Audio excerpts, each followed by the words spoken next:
I hit record, right? Since this is deciding to mess up on me. Okay, so you said it's 1s2, 2s2, 2p6, 3s2, 3p6, 4s2. What next? 3d10. Why 3? Because I have to remember to drop down an energy level. Okay? What happens after I get here? This is 3d10. 4p. Okay, look, you count. 1, 2, 3, 4, 5. 4p5. I'm pretty sure I heard a while ago when it was red, I heard somebody say 1s2, like 2s1, 2p6. Okay, and it brings up a valid point here. You must completely fill all of the sublevels below before you can go on. So is S full with 1? No, S is full with 2. You cannot do that. Okay? If you double checked yourself at the end and you added these up, 2 plus 2 is 4, 4 plus 6 is 10, then we've got 12, 18, 20, 30, and 5 more is 35. That matches up perfectly because bromine's atomic number is 35. It should have 35 electrons. And if you put a 1 here instead, it'd be short 1.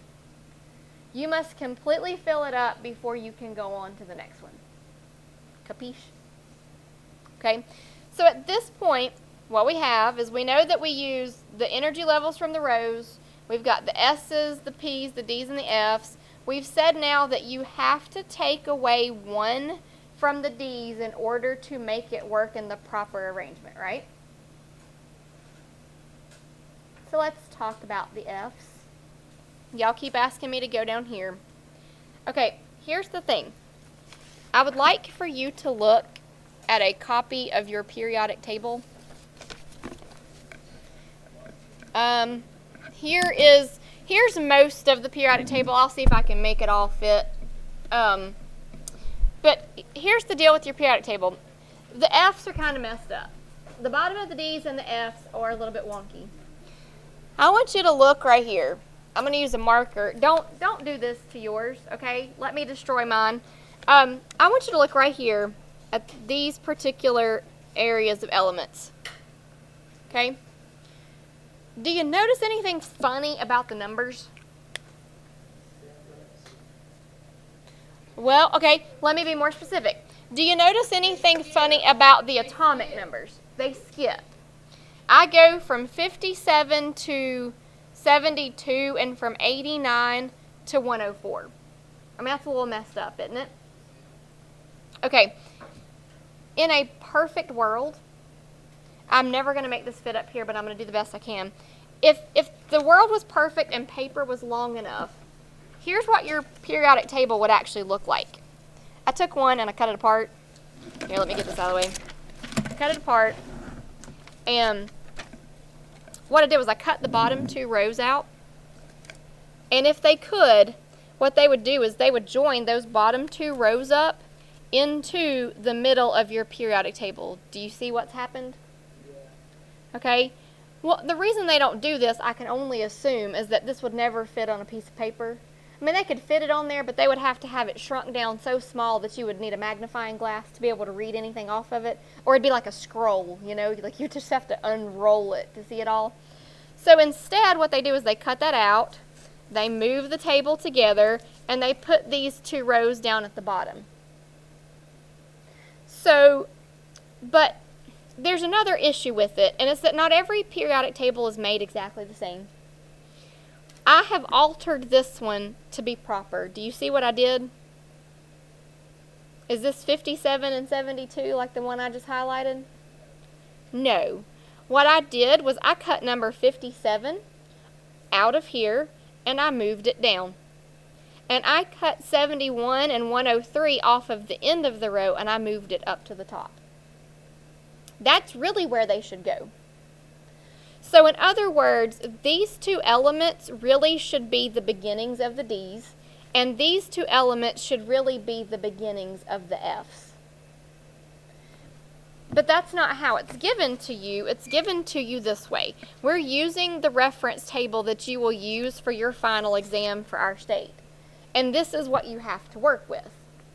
So in your mind, you're going to have to know that in reality, these two should really go like right here. So like if I took a pen or a pencil, LA should really go there as the first box, and AC should really go there as the first box.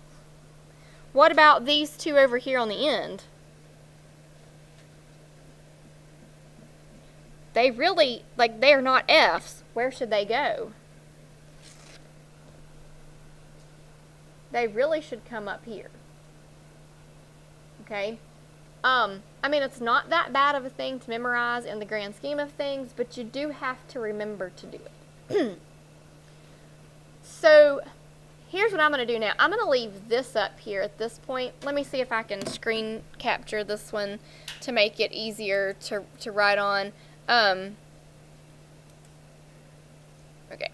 So, here we have this particular one. If it's going to let me. There we go. So here we have this one. Let's actually do LA. Okay, it's the first of the F's. So let's write the configuration for lanthanum.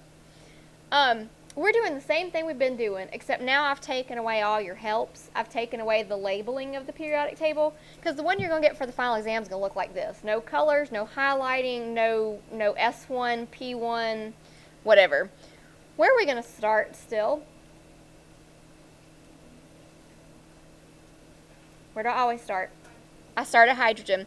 Now, I like this better, and I don't think I can make this move. I can't get it completely out of the way. I can scoot this over some because it's not frozen. Remember, we're going to have to pretend that helium sits right here. I go through both of those. So I'm going to write 1s what? 2. And then my next element will be 3. Now I'm in row number 2. So that will be 2s2 because these are the s's. Next I go to 5. Where am I at now? 2 p's, and I go through all of them. If you count, there's 6. Okay, that's number 10. That's where I'm at right now, is here. That leads me down to 11. So now I'm in row number 3. These are the s's. I go through both of them, so I write s2. This is element 12. I go to 13 next. These right here, this little gray area does not count as anything that I'm counting. It's just like column headings. So I'm in row 3 still, the P block. I'm going to go through all 6 of them in order to work my way to 19. So I write 3p6. Now I'm here. That's row 4. I'm in the S's because we're traveling all the way to lanthanum right here.